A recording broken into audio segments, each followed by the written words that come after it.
But yeah. But Daniel, speaking of bromances and possibly frustrating movies, Yeah. Daniel, did you pick your feet in Poughkeepsie? Yeah, yes, I did.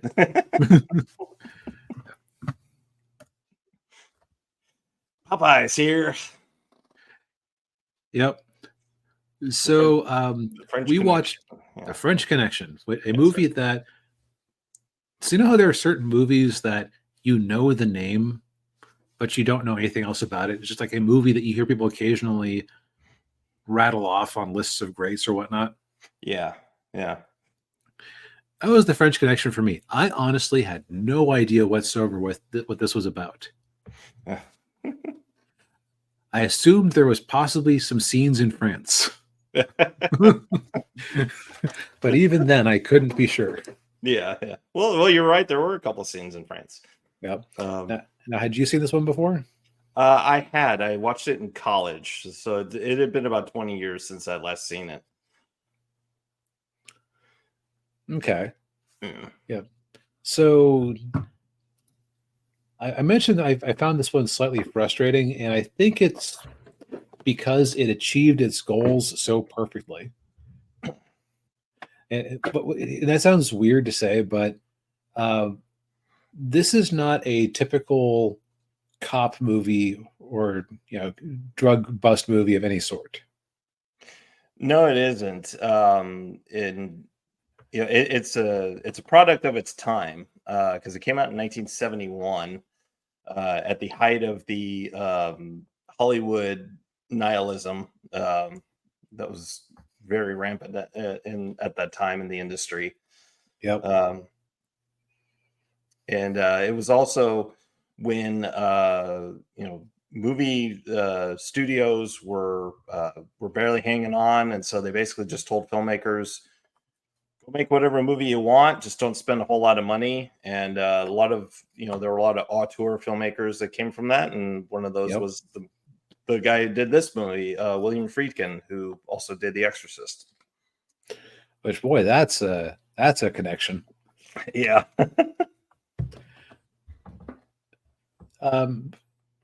Yeah. So like I said before, this is not interested in being a typical cop movie. What this is it is like a warts and all view of what it is actually like to be a narcotics cop in the 70s. Yeah, in New York City too. In New York City specifically. Yeah. It's just like, because Daniel, in our first review for The Imaginary, you mentioned being kind of frustrated because you didn't feel like all the scenes were necessarily leading up to something. Yeah. I think that is very close to how I felt on this one. But it's because, again, it wasn't interested in a pulse pounding action adventure. It wasn't interested in having like a cool buddy cop dynamic between Popeye and what's the other guy's name? Well, it's played by Roy Scheider, who we're seeing again this week. After seeing him last week in Jaws. That's right, Buddy Russo. Buddy, yeah. Who I think had another nickname, but yeah. Anyway, so you have Gene Hackman as Jimmy Doyle, aka Popeye. You have Roy Scheider as Buddy. But there's a reason that Buddy is not on the cover here, because this is really Gene Hackman's movie. Yeah. He won Best Actor for this movie. Deservedly so. Yeah. And the movie won Best Picture, and I believe Friedkin also won Best Director. Well, let's find out. I'm sitting on IMDb anyhow. Let's see here. And a funny story too. Well, not funny, but kind of sad. Hackman actually lost his statue for this movie. He lost it like in a move or something. Oh, that's a shame. Yeah. Let's see. So I must be missing wherever they have the awards here. Apparently, this thing did earn 51 million worldwide on a budget of 1.8 million. So that's that's some good ROI. Oh yeah. And yeah. So the basic plot of the movie is you have this French heroin dealer named Alain Charnier. I think I'm pronouncing that right. Close enough. Yeah. Although in the cops and everybody call him Frog One because the French are all frogs. By the way, Popeye Doyle is extremely racist. Yeah, if you go to IMDb and you look at the quotable section, there is not a sentence in here that I feel like repeating Yeah. in any context. Yeah. But Alon is he's looking to sell his heroin in New York, and Popeye and Buddy they think they're onto something because they've been following and watching over these mobsters because they think they're gonna making this big deal, and so it's basically them watching watching the bad guys to see if they trip up or make any kind of mistake somewhere, and Yep. So there's some pretty long scenes of stakeouts, tailing people by foot and by car.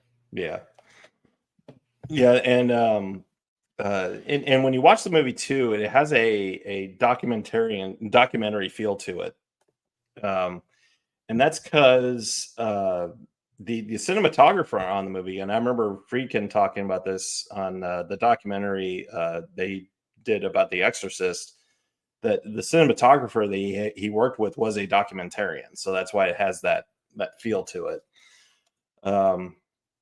And like you said, it's mainly just them, tailing people, following them. There's not really a whole lot of action. Like the only big action scene like two action scenes really in the movie. One is the famous car chase, or I guess car train chase, and then of course the climactic raid on the bad guys. Right. Which, well, what do you know? My dumb love of action movies. Those were my two favorite parts of the movie. Yeah. I also enjoyed early on when it looked like it was going to be more of a buddy cop thing where you had Popeye and his partner interacting with each other. I always enjoyed it when those two were on screen together because they definitely established an easy chemistry early on. Yeah. But yeah, it is mainly just like a lot of just watching them, watching other people, and I will say too, the one scene in the subway where Popeye, Gene Hackman, he's trailing the main bad guy, and they kind of do that whole thing where they like get off the train, get on the train, and right, just tailing each other. Cat and mouse. Yeah, I like that part of it, and that was another good scene. Yeah, but yeah, like you're saying, like it's very much a warts and all kind of pop drama, which you normally don't see that much, and anyone kind of from the outside watching this would probably think Popeye's a little incompetent. Yeah, that's a good way of putting it, because like even with the train chase scene, he didn't end up getting anything out of it. No. Yeah, and that's part of it, and that might be something that might have frustrated you, is that he never seemed to accomplish anything. Well, so we're gonna draw a line in the sand here. Past here, there be spoilers. Okay. Yes. So overall, I would say that don't go in. I think part of my mistake is that because of how they introduced the two lead detectives early on, I was expecting it to be more of a 48 hours almost. Yeah. Maybe not quite as jokey, but actually they were pretty jokey with each other. Oh yeah, they were. And then they were mostly separate for the movie, and they had long scenes apart and long scenes of them sitting around waiting for things to happen. So if you go into it with that expectation, you are going to be unhappy. Mm-hmm. If you go in with the understanding that you're going to be watching a fairly slow-paced movie, then you will probably enjoy yourself a lot more, and just like it's almost atmosphere more than anything. Yeah. Yeah. So yeah, didn't really accomplish anything. The other thing I'll say that's kind of interesting is every scene. If I was just being like a super tight editor, I think you could probably shave a half hour off of this movie. But I think there's a lot of flavor for it. Like just for example, they catch a car that's being used to smuggle the drugs, and there's like a 5 minute sequence of them tearing this car to shreds. Yeah. Yeah. And I actually thought it was interesting to watch just because, how often do you go ripping your own car apart, right? Like uh, there's there's layers of foam, circuitry, all sorts of bits that you don't necessarily think about. Yeah. Yeah. Yeah, there's a lot of space in your car to hide something, and you really don't realize it. Right. Like if you aren't looking to hide something and you aren't willing to rip apart your car, then you wouldn't ever think of it. Yeah. So, and like other things, like they were doing a drug bust in one scene, and it went on for a while, past technically where it needed to, Yeah. but it was just that documentarian feel of, okay, so you caught a bunch of people with pills in their pockets in a dive bar. Yeah. It's going to take you a few minutes to make them all cooperate, get on the wall. You call some of them over, Yeah. uh, and just like slowly go through the police procedural. Yeah. Yeah. Uh, Now, the reason I drew a line in the sand for spoilers here is that, nobody gets any serious consequences for what they did in this movie, No. No, they don't. which I kind of saw coming a mile away, honestly. I'm actually surprised that Popeye survived past the end of the movie. Yeah. Yeah. Yeah. They have the big drug bust, and some of the bad guys get killed, but most of the arrests they make, they can't make any of the charges stick. Right. Lack of sufficient evidence, suspended sentence, Yeah. 4 years that got parole.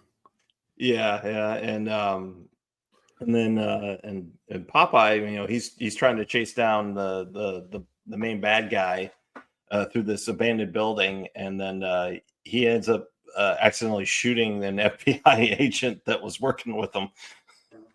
Yeah. So they get thrown off of they get thrown out of narcotics. Yeah, yeah, So it's just like it's a very realistic, unsatisfying ending on purpose. yeah, yeah. Much like Chinatown. Yeah, though if I was gonna watch one of our nihilistic '70s crime dramas again, I would definitely choose Chinatown over this one, just because Chinatown ends on a very dark, grim note, but it had more of a driving focus throughout, and there was more of a mystery that was being unraveled. Yeah, yeah. Whereas this one, it's just like following bad guys. Yeah, Pop following basic bad guy or various bad guys. yeah, There were a nice, like again, like I hate like this. I hate when I end up like, like I see what this movie's going for. It does it very well. It's just not for me. But there's yeah, also like a lot of little moments that I fondly remember in the movie a few days later. yeah, So it's like yeah, I don't like it, but I respect it, and there's yeah, elements that I really do enjoy about it. yeah.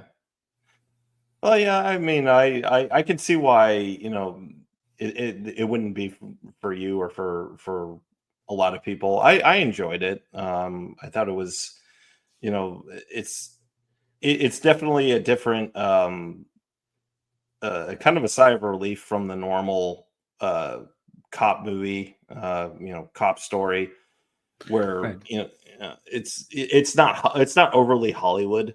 Um, right. This isn't Bad Boys. right? Yeah, yeah. It's not Bad Boys. It's not like, or like you said, 48 Hours, or Lethal Weapon or anything like that. It's a probably the most realistic cop movie I think I've ever seen in terms of what it's actually like being a cop in real life. Mm-hmm. Yeah. Yep. It just turns out there's a good reason I never thought to become a cop. Yeah. Well, I actually gave it a little bit of thought when I was in college, but then I'm like, nah, I better not do it.